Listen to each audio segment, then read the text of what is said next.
you've all been hearing from me. My name is Dr. Aisha Mia. I'm a psychiatrist by training, but the reason I'm doing this work for IIM Karachi, specifically in this area of women's role in peace building, is because a lot of my work over the past 5 years has been focused on women empowerment, trying to sort of think of ways that we can bridge the gender equity gap, and then also how is it that we can promote women in leadership.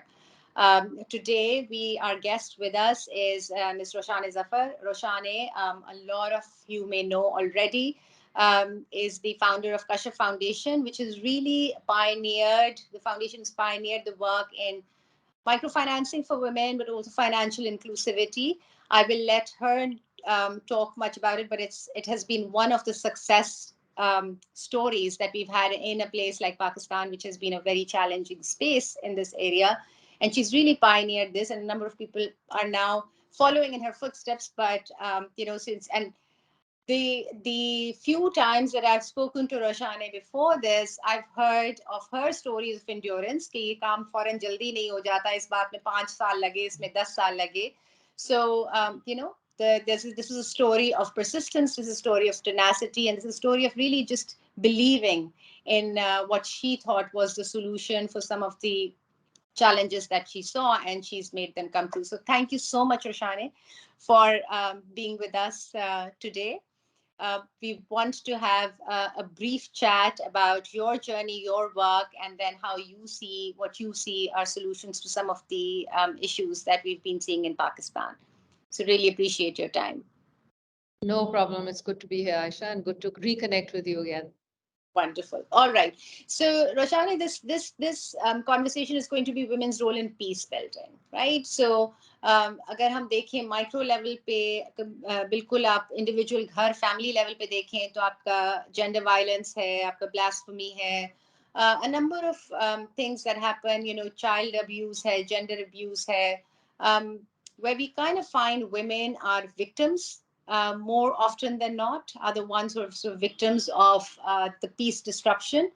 And then if you look at it at the micro level, कि wars होते हैं, pandemics होते हैं, larger sort of intolerance या terrorism के cases होते हैं, या larger global level पे climate change वगैरह की चीजें होती हैं that disrupt peace. तो उसमें we find that women are out there kind of, helping out, taking sort of roles, kind of, in terms of whatever they can do to create peace again. And yet we don't find that women are on the table. We find that when policies are made and, या तो वो victims हैं या वो pretty much frontline पे workers हैं, लेकिन table पे नहीं है. Any thoughts about it? What has your experience been, and why do you think that happens? A lot of it has to do with the social context that we operate in. So a lot, if you look around ourselves, gender dynamics determine opportunities. They determine access to resources. If you're starting from the very basic, let's take education, for example.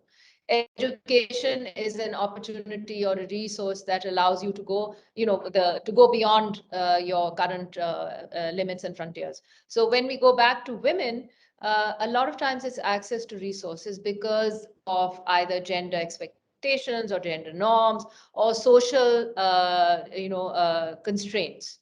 And then, of course, it's also endemically tied to economic inequity. So inequity in a society or in a country will determine a lot of times who are the ones that will be marginalized. So एक तो ये उसका dynamic है. Then culture also plays a role in it. Culture in terms of how, as I was telling you, the power, who holds the power, who holds the choice, who has the agency. So these are the intractable problems that women tend to face. These are issues that will determine who succeeds and who doesn't succeed, who has a seat at the table and who doesn't. So एक तो ये इसका आप कहें continuum है, एक issue है जो आपको intergenerationally भी नजर आएगा. Question ये how can we change it? I mean, what we really, we know the causality, we know what the determinants of this are. What we really need to see is proactively, how can we change it? and what are the systematic ways to do so. So one of the roots of change, of course, we've talked about education. The other one is economic development and investing in women's entrepreneurship, providing them the opportunity which, despite the limited resources they have, they're still exercising. I mean, I must give a message out here that women are highly resilient. Despite all the challenges they face, despite all the naysaying that they have, they are the ones that are still holding the fabric of society. They're the ones that are still holding the fabric of the economy. आज औरतें काम करना बंद करते हैं तो यहाँ की मईशत जो है वो खत्म हो जाएगी. So economic change is one way, like education, of transforming gender roles and changing gender dynamics within families. So let's take the case of domestic violence. आपने mention किया. Mhm. Gender-based violence is a highly endemic problem in Pakistan, and it transcends the income levels. हम कहें कि ये सिर्फ कम आमदनी के घरानों के साथ होता है, ऐसा नहीं होता. ये हर लेवल के साथ होता है. Different forms of abuse हैं. So what we've seen is the moment a woman begins to earn, the moment she begins to save, the moment she starts contributing to family income, the notion of violence changes within the Mm, family. So the mm, perception around her changes. So economic change, a woman earning, a woman contributing to the family can actually be one of the ways of changing all these issues. And ultimately, we hope that will give a seat at the table. right. So, what made you think of this? Because agar aap, if you look at it in terms of what has traditionally been done, when we think of, how is it that we can sponsor women, promote women, bring, think about gender empowerment, breaking this gap, or especially agar aap Pakistan mein dekhein, to there's been a lot of work that's been done in education and health, right? Nursing school khola hai, education school khola hai, health related, they kind of, there are jobs and stuff. In fact, I remember जब मैं when I was little and school में ये सुनते थे कि लड़की के लिए या तो डॉक्टर बन जाए या टीचर बन जाए, right? So there was like, it was this sort of, okay, if they are educated then they will be empowered, and that sort of stuff. But you thought of this, that no, there is financial inclusivity is being ignored, or that is something that has not been picked up. What Like where it's did a no, Aisha, it's a no-brainer. 50% of your country's population is not gainfully employed. Your country is not going to progress. right, So if you are going to leave them outside the economy and you're going to expect that the other 50% is going to bear the burden of this, right, inequity is never going to be, equalized. So right, pehle to ye, this is, now everybody calls this smart economics. We have to make sure that our women are part of the economy. The second right. part of it is very interesting. It was my own personal journey. So I Mm, started. I was getting a degree in finance because, like many other women, I believe that banking and financial, institutions would be the way out for me as far as earning my own income was concerned. And I definitely wanted, as a young person, to be independent financially. And but while I was traversing that and learning all these great ways of earning money and these quantifiable ways and models and algorithms, I realized this is not the answer. This is not the answer to my search for a vocation, for a career, for a choice. Because what would I end up doing? I would just keep making wealthy people wealthier, and that was really not what I wanted in my life. Because when you looked around the country that I came from and the society that I came from, uh, everything was unequal. Choices were right, unequal, resources were unequal, income was unequal, education levels were unequal.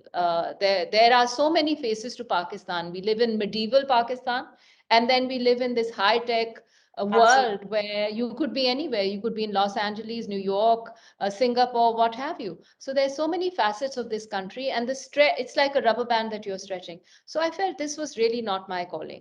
I ended up studying development economics. I changed gears and I wanted to work for development. And the pathway was to go and work for the likes of the World Bank. And I ended up working there. And while I was in that engagement, I traveled across Pakistan and I met women from all walks of life. And invariably, whether it was a woman sitting in a remote village in Kalath or a woman in the beautiful valley of Neelam, or a woman in the, the gorgeous deserts of Tharpakar, they would all tell me the same thing. They would say, well, you think we don't have the same dreams and aspirations as you have. You may be able to, you're an educated woman and you've seen the world. We want the same things. We want education for our children. We want better food. We want shelter. We want a better life. And we are willing to fight for it. But we do not have livelihoods. We do not have sustainable solutions to meeting these opportunities, to fulfilling our dreams. तो वो वहां से when they would talk to me and say कि जी हमें कोई तरीका बताएं जिससे हम आमदनी कमा सकें, जिससे हम अपनी जिंदगी को तब्दील कर सकें, हम कंट्रोल कर सकें इन choices को. So that's where this all triggered, and it's a no-brainer, as I said. And while I was grappling with this question, I met Dr. Yunus, and that's how the journey to Grameen started. And that's how I pioneered the concept of microfinance for women, which in the 90s was considered to be quite out of the ordinary. It was Yeah, considered nobody to can. be that wasn't done. And the idea was कि ये तो पाकिस्तान में हो ही नहीं सकता क्योंकि औरतें जो है काम ही नहीं करती. नोशन तो यही है ना कि औरतें जो हैं वो काम नहीं करती, जबकि घरेलू सतह पे 85%, that's what our statistics tell us, 85% women are actually contributing supplemental income to their homes. But So they're the just not. idea was to build on that, to build Yes. on that entrepreneurial zeal, to build on that enthusiasm and that ability to want to change their lives. And as I What? said, women are highly resilient. Absolutely. Absolutely. So quite inspirational. Roshani, tell me this. One of the reasons why women also don't come out and partake in sort of conversations around peace building, conversations around decreasing extremism or fundamentalism hai, ya jo bhi, violence women, violence against women hai, because there is a safety component, right? They feel कि कोई कुछ कर देगा, and we've seen this happen. We've had Sabine Mahmood was killed, and we had Parveen who brought up sort of the land issue, and she was killed.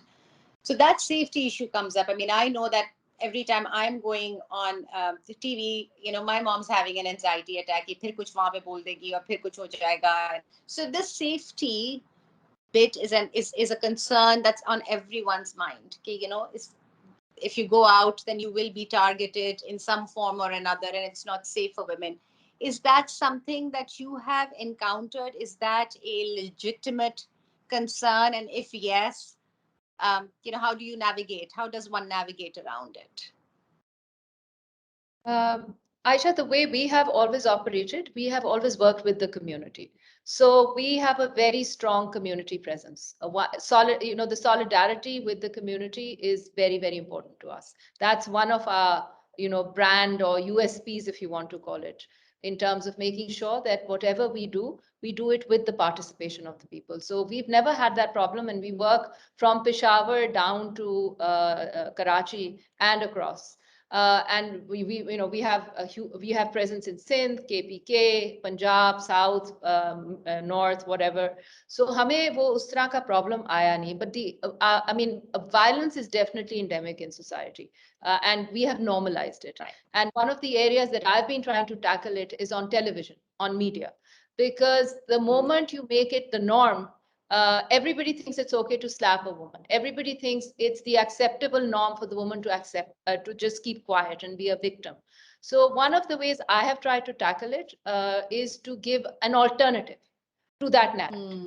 And that's we've done about 4 television plays that have really identified issues that women face, but not in a way that we are just picking them up and saying, oh, how terrible our society is. देखें, ये भी याद रखें कि जब आप एक narrative बनाते हैं, तो it's very important to do it responsibly and to present it in a way that you're not sensationalizing it, Right. and to present it with a solution in mind.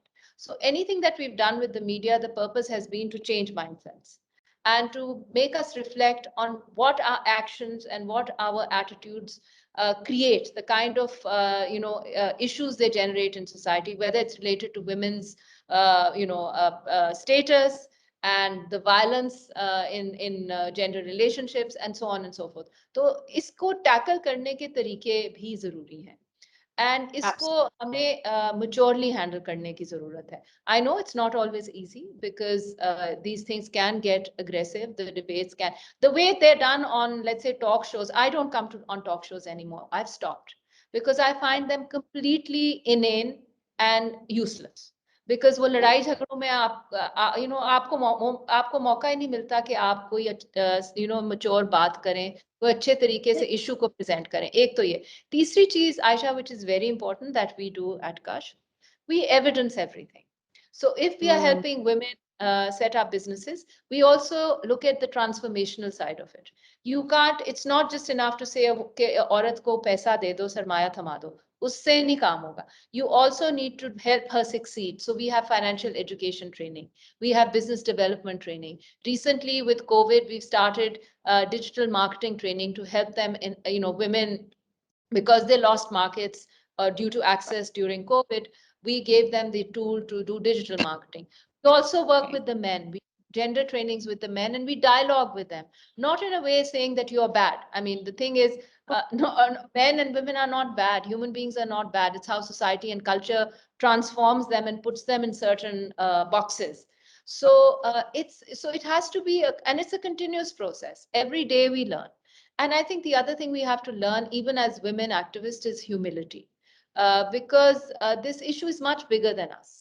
I Yeah. was Parveen was a very dear friend. I learned so much from her to this day. When I remember her, my heart weeps. Because she did so much for people. And of course, OPP, Rangi Pilot Project, has been a stellar program when it comes to community participation. तो Very cool. Unfortunately ये चीजें होती हैं, लेकिन इनका counter narrative भी बनाना पड़ता है और ये वक्त लगेगा. It's a constant dialogue that we have to be part of. And yes, there are times it does Absolutely. generate, it is difficult and it is challenging. Right. All right. So one last thing, and I know it's a little bit cliched, but there are these 50 young women who are watching you and wanting to hear from you. So, and as they think about, bringing their projects forwards and doing a little bit that they can do for their communities, what would you say to them? I would say that individuals matter, individual efforts matter. Never give up, never take no for an answer.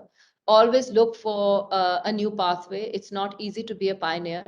There will always be naysayers, but collect the evidence and prove them wrong. And also build networks, very important. You can't do it on your own. Uh, be able to communicate the spirit and essence of what you believe. Be authentic, very important. Be very, very authentic to who you are, and build on that authenticity. जितना भी आप सच्चाई से अपने mission और vision पे काम करेंगे, अपने इंटेंशंस को क्लियर करेंगे, उतना ही सक्सेस आपके कदम छुएगा. And failures happen.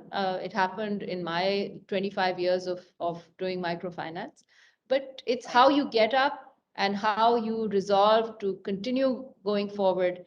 That's the essence of your authenticity. Thank you so much. This was wonderful. Really appreciate your time.